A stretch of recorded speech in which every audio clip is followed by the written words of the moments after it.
నేనంటున్నా తప్పేముంది, నిన్ను చంపేస్తే తప్పేముంది? నేనంటున్నా తప్పేముంది, నిన్ను చంపేస్తే తప్పేముంది? నేను అంటున్నా నీ తల నరకొచ్చు కదా. అధికారంలో ఉన్నప్పుడు అరాచకం సృష్టించావు, అధికారంలో అడ్డుపెట్టుకొని ప్రజాస్వామ్యాన్ని కూనీ చేసి ప్రజాస్వామ్యాన్ని హరించి నీ ఇష్టార్థంగా పరిపాలన చేసి అందుకనే నీకు తగిన గుణపాఠం చెప్పి ప్రజలు ఇంటికి పంపించారు. మరలా తిరిగి అధికారంలోకి వచ్చేస్తున్నాను మీ పని పడతానంటే ఎవరయ్యా నీకు ఓట్లు వేసేది? ఎందుకు వేస్తారు? ఎవరికి మేలు చేసావని? కులాల పేరుతో మతాల పేరుతో విభజించి పాలించే విధానంలో నువ్వు వెళ్తూ ఉన్నావు. కులాలను రెచ్చగొడుతున్నావు, మతాలను రెచ్చగొడుతున్నావు. నీ అరాచక విధానానికి ఒక ఆయుధాలాగా వాడుకోవడానికి ప్రయత్నం చేస్తున్నావు. ఏం చేసావని నీకు ఓట్లు వేయాలి? ఎందుకు వేయాలి?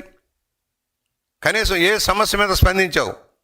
గోబెల్స్ ప్రచారం చేయడం తప్పుడు. అదే సోనాధ్యాయం లాగా నీ పరిపాలన అంతా కూడా బంగారంలాగా జరిగిపోయింది, అంత అద్భుతాలు జరిగిపోయినాయి.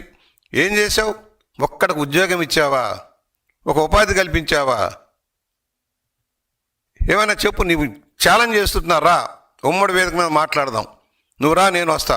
నువ్వు 5 ఏళ్లలో నువ్వు చేసినదో చెప్పు, నీకు దన్నుంటే చెప్పు, నేను వస్తాం. నువ్వేం చేయలేదో మేము చెబుతాం. కనీసం చెప్పుకోవడానికి ఏం మిగిల్చుకున్నావు నువ్వు?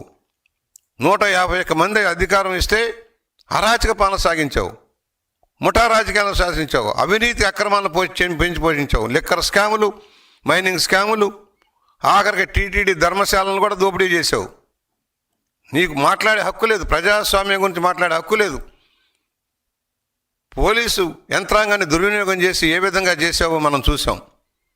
నాయకులను ఏ విధంగా జైళ్లలోకి పెట్టడానికి ప్రయత్నం చేసావో మనం చూసాం. తప్పుడు కేసులు పెట్టడానికి ఎలా ప్రయత్నం చేసామో చూసాం. ప్రజాస్వామ్యాన్ని అంచివేసావు, హక్కులను అంచివేసావు, ఉద్యోగులను కానీ అందరికీ మోసం దగా చేసావు. నీకు అందువలన ఒకటే చెబుతున్నాం, ఈ రోజున ప్రజల్ని ప్రభుత్వం వల్ల ప్రభుత్వం రాకతలిగి జరిగిన సంఘటన తెచ్చి ప్రభుత్వానికి పావనం చూస్తావు. నీ వల్ల పోయాడు. నువ్వు వస్తావు, ఏదో ఉద్ధరిస్తావు అనుకున్నాడు. నీ వల్ల అనేక మంది పోయారు, అప్పుల పాలైపోయారు, దివాళా తీసిపోయారు. దోపిడీ ఏదనంటే నీవు నీ అనుచరులు మాత్రమే దోచుకున్నారు. నీవు నీ బంధుజనంతో అధికార యంత్రాంగాన్ని నింపి అరాచకం సృష్టించావు. కితాబులు ఇస్తున్నావు అందరూ గొప్పవాళ్ళని. నువ్వు ఒక దోపిడీదారివి, నువ్వు దొంగవి, పచ్చి దొంగవి, 420 చీటర్వి, ప్రజలను చీట్ చేసావు. నువ్వు కితాబులు ఇస్తావు, వాడు మంచివాడు, వీడు మంచివాడని. లిక్కర్ స్కామ్లో దోషులు అందరూ మంచివాళ్లే, ఎర్రచందనం దొంగలంతా మంచివాళ్లే, మైనింగ్ దోపిడీదారులంతా మంచివాళ్లే. ఈ విధమైన విధానం సరైంది కాదు. ఏదైతే కూటమి ప్రభుత్వం మీద నమ్మకం పెరుగుతూ ఉంది, కష్టాల్లో కూడా ఆదుకుంటారు, చెప్పినవన్నీ అమలు చేస్తున్నారన్న నమ్మకంతో ప్రజలు ఉన్నారు. దాన్ని వమ్ము చేయడం కోసం ఏదైనా ఒక సంఘటన, విశాఖలో పెట్టుబడిదారులు సదస్సు జరుగుతూ ఉంటే దాన్ని అడ్డుకోవడం కోసం ప్రయత్నం చేసిన సంఘటన మర్చిపోలేదు. అదే చంద్రబాబు గారు విజయనగరం పర్యటనకు వెళ్తానంటే ఎయిర్పోర్ట్లో అడ్డుకున్న పెద్ద మనిషి నువ్వు. ఒక 100 మందితోనే ఈ ప్రోగ్రాం చెయ్యాలని, ఎక్కడి నుంచి జనం వస్తున్నా కూడా వాళ్ళందరినీ ఆపేందుకు ఎంతగా దిగజారి ప్రయత్నాలు పోలీసు వారు చేశారంటే, ఉన్నటువంటి ట్రావెల్ ఏజెన్సీస్ ఫోన్ చేసి మీరు కార్లు ఇవ్వద్దు, జనాన్ని తోలడానికి గనక మీరు ఏమన్నా కార్లు గనక ఏదైనా వెహికల్స్ గనక ఇస్తే వాటి మీద కేసు పెడతాం, ఆ వెహికల్స్ అన్ని కూడా సీజ్ చేస్తామని వార్నింగ్స్ ఇవ్వటం. ఆటో యూనియన్లకు ఫోన్ చేసి మీరు గనక మీ ఆటోలు గనక ప్రొవైడ్ చేస్తే వాళ్ళందరినీ కూడా ఆ ఆటో యూనియన్కి సంబంధించి ఆటోలన్నింటినీ కూడా సీజ్ చేస్తామని చెప్పటము. అలాగే పెట్రోల్ బంక్స్ ని కూడా ఓపెన్ పెడితే ఎక్కడ జనము అధిక సంఖ్యలో బైక్స్ లో మరి తరలి వస్తారేమో అని చెప్పేసి పెట్రోల్ బంక్స్ ని కూడా మూసివేయటము. అలా అవకాశం ఉన్న ప్రతి చోట కూడా, అవకాశం ఉన్నటువంటి ప్రతి ఒక్క దాన్ని కూడా వాళ్ళు అడ్వాంటేజ్ గా తీసుకొని ప్రజల్ని ఈ కార్యక్రమానికి దూరం చేసేందుకు చేయనటువంటి ప్రయత్నం అంటూ ఏదీ లేదు.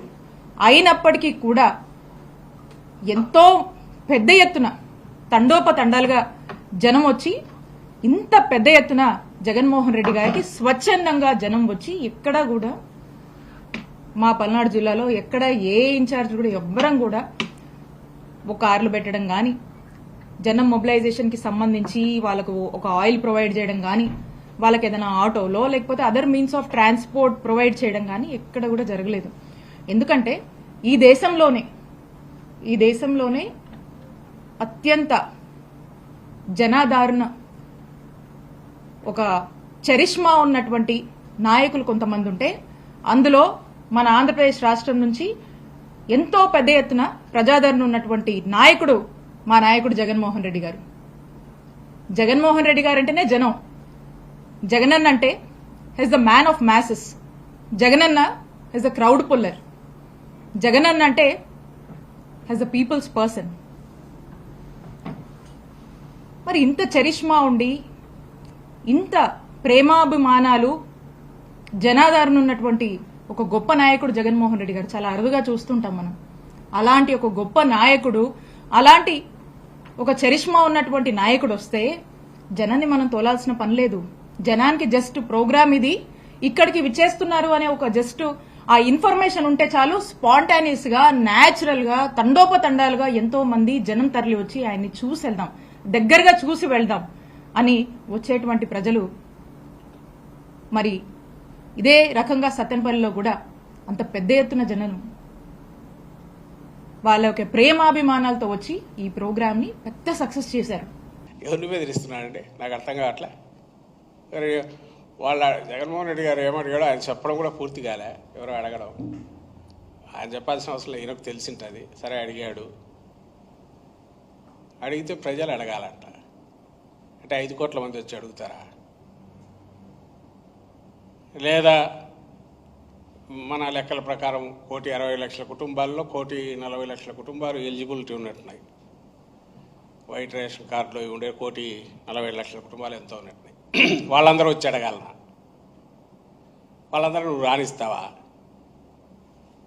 ఎవరు అడుగుతారు? మీడియా అడిగితే అడగాలి, అది లేదు ఎలాగో అడిగితే సాక్షి ఒకటి అడగాలి, మీ వాళ్ళు అడగరు. ప్రతిపక్షం అడుగుతుంది, అదర్ ప్రతిపక్షాల్లో ఉండే పార్టీలు, డిఫరెంట్ పార్టీస్ అడగాలి.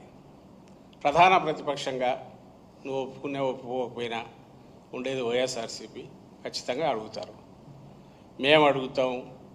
ఆ రోజు అడిగింది మా అధ్యక్షుడు, మాజీ ముఖ్యమంత్రి, మొన్నటి వరకు ముఖ్యమంత్రిగా ఉన్న జగన్మోహన్ రెడ్డి గారు అడిగాక, నీవు ఇర్రెస్పాన్సిబిలిటీ కాకపోతే, లేకపోతే ఇక దాన్ని ఏమనాలో ఆ ఏజ్ చూసి గట్టిగా అనలేం. కానీ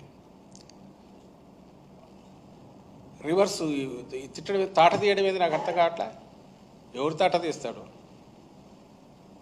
అంతకుముందు ఏమో భూస్థాపితం చేస్తానంటాడు, తాట తీస్తానంటాడు. ఇది ఆన్సరా? జనం అడిగితే నేను చెప్తానంటే జనం ఎక్కడ అడుగుతారు? నేను అడిగేది ఏంది? అది ఎలాగో దించుతారు. ఆ టైం వచ్చినప్పుడు వాళ్ళకి తెలిసింది ఒకటే, బ్యాలెట్ పేపర్లోనూ అక్కడ చూపిస్తారు. లేదు ఇంట్రెస్ట్ పెరిగినప్పుడు వచ్చి ఇక్కడ అడుగుతారు. రేపు ఎలాగో మీరు ఇళ్ళ దగ్గరికి పోయినప్పుడు అక్కడ అడుగుతారు. కానీ ఇప్పుడు దీనికి నీకు ఆన్సర్ ఉంటే నువ్వు ఎందుకు ఇవ్వలేకపోయావు? ఎందుకంటే నీకు ఆన్సర్ లేదు కాబట్టి. ఆ రోజు ఎలక్షన్లకు ముందు ఏదైతే ఇంటింటికి పోయి ఆల్రెడీ మన జగన్మోహన్ రెడ్డి గారు కూడా కొన్ని చూపించారు. 3 రకాలుగా మోసం చేశారు. మేనిఫెస్టో అనే పేరుతో, మేనిఫెస్టోకు ముందు నుంచి మొదలు పెట్టాడు. ఎక్కడ వివిధ సభల్లో కానీ, తర్వాత వాళ్ళది ఏది మీటింగులతో పాటు, ఆయన పర్సనల్ మీటింగులు, జాయింట్ మీటింగులతో చెప్పడంతో పాటు నాంచిగా ఆఖరికి మేనిఫెస్టో రూపంలో ఒకటి తీసుకొచ్చాడు. వాటిలో చెప్పాడు. అందులో బ్రాడ్గా ఇవి ఇస్తామని ఏదైతే ఉన్నాయో, ఇంటింటికి పోయిన దాంట్లో ఇట్ ఈజ్ లైక్ ఒక గవర్నమెంట్ డిపార్ట్మెంట్ కానీ వస్తే బ్యాంకు నుంచి వచ్చినట్టు వచ్చి నువ్వు ఇచ్చావు, విత్ సంతకంతో సహా. అంటే అది ఎట్లా చూస్తుంటే మనకు డేట్తో సహా. బాండ్ అని ఎందుకంటున్నామంటే it is a commitment 1-on-1 వీళ్ళిద్దరి మధ్య. చంద్రబాబు నాయుడు రామకృష్ణారెడ్డి ఇంటికి వస్తే రామకృష్ణారెడ్డికి మధ్య, ఇదిగో రామకృష్ణారెడ్డి మీ ఇంట్లో ఇదిగో ఇంతమంది ఉన్నారు, ఇంతమంది పిల్లలు చదువుతున్నారు, వాళ్ళకి ఇదిగో ఇంత అని చెప్పి నువ్వు చేసి, దాంతోపాటు నేను గ్యారంటీగా నేను మీకు ఇస్తాను, త్రికరణ శుద్ధితో ప్రామిస్ చేస్తున్నాను. ప్రజల గురించి మాట్లాడకుండా, ప్రజల క్షేమాన్ని, వాళ్ళ అంశాల గురించి మాట్లాడకుండా కేవలం 1-2-3 పదాలను పట్టుకొని రాజకీయాలు నడిపించేంత దుస్థితికి రాష్ట్ర రాజకీయాలను తీసుకుని వస్తున్నారా మీరన్న సంగతి గుర్తుపెట్టుకోవాలి. నాకైతే చాలా అసలుకి థింగ్. కానీ ఇందులో కొన్ని విషయాలు మర్చిపోయారు ఆ కూటమి నాయకులు. చెప్తా ఉన్నా నేను, మీరు ఇది కాన్స్పిరసీ అని ప్రజలు అనుకుంటా ఉన్నారు, మా ఇంట్లో వాళ్ళు నమ్ముతా ఉన్నాం. ఎంత గట్టిగా కాన్స్పిరసీ రచించినా ఏదో ఒక చోట ఒక బలహీనత ఉండి ఆ నిజం బయటపడుతుంది. ఏదో పుష్ప 2 సినిమా మా ఇంట్లో వాళ్ళు చూడలేదు, బహుశా మీరు బాగా చూసారేమో నాకు తెలియదు, కానీ మా ఇంట్లో నేను చూడలేదు పుష్ప 2 సినిమాని. పుష్ప 2 సినిమాలో ఒక డైలాగ్ ఉంది. ఆ డైలాగ్ని వైఎస్ఆర్సీపీ కాంగ్రెస్ పార్టీకి ఆపాదిస్తూ ప్రతి ఒక్కరూ మాట్లాడే ప్రయత్నం చేయడమే, అందులో ఏముండదు. మరి ఒకటే జగన్ జగన్ జగన్ అని జగన్ భజన చేయడం తప్ప, అది ఆయన పేరు అనుకొని మాట్లాడడం తప్ప నాకు ఇంకేం కనపడలేదు.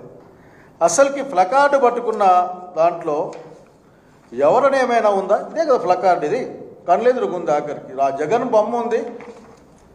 పైన ఫిబ్రవరి వచ్చే 29లో వైఎస్ఆర్సీపీ వచ్చిన వెంటనే గంగమ్మ తల్లి జాతరలు, అదేదో వాళ్ళైతే బాగా చెప్పగలరు నాకంటే కూడా పదాలని వాళ్ళు చెప్పారు. వచ్చిన భాష వాళ్ళకి, మేము నేర్చుకోవాల్సిన భాష ఇది. నేర్చుకోవాలి, ఇటు వీళ్ళ కోసం ఈ భాషలు మేము నేర్చుకోవాల్సి వస్తూ ఉంది. ఇతను ఎవరబ్బా అని మనం లెక్కేసుకొని చూస్తే ఇతను తెలుగుదేశం పార్టీ కార్యకర్త, తెలుగుదేశం పార్టీ సభ్యుడతను. ఇదిగో ఇదే ఆ సభ్యత్వం ఒక కార్డు. బహుశా ఐడి కార్డులు ఇచ్చే అలవాటు తెలుగుదేశంలో బాగుంటుంది. ప్రధానికి ఒక కార్డు వేసి మెల్లో తగిలేస్తూ ఉంటారు, అదే అంతేనా, తగిలిస్తూ ఉంటారు. దీంట్లో ఆయన పేరు రవితేజ బొడ్డెద్దు అని ఉంది. ఇంకా మిగతా అన్నీ ఉన్నాయి, పోలింగ్ నెంబర్ ఎంత, అదెంత, ఇదెంత అని అనేక విషయాలు దీంట్లో ఉన్నాయి. దీంట్లో ఉన్న దాంట్లో వీళ్ళకి ఒక నంబర్ ఇస్తారు. ఈ నంబర్ కరెక్టో కాదు అని మళ్ళీ క్రాస్ చెక్ చేయించాం. 100,000, 10,000, 10 లక్షలు, 23,91,000 100,000, 10,000,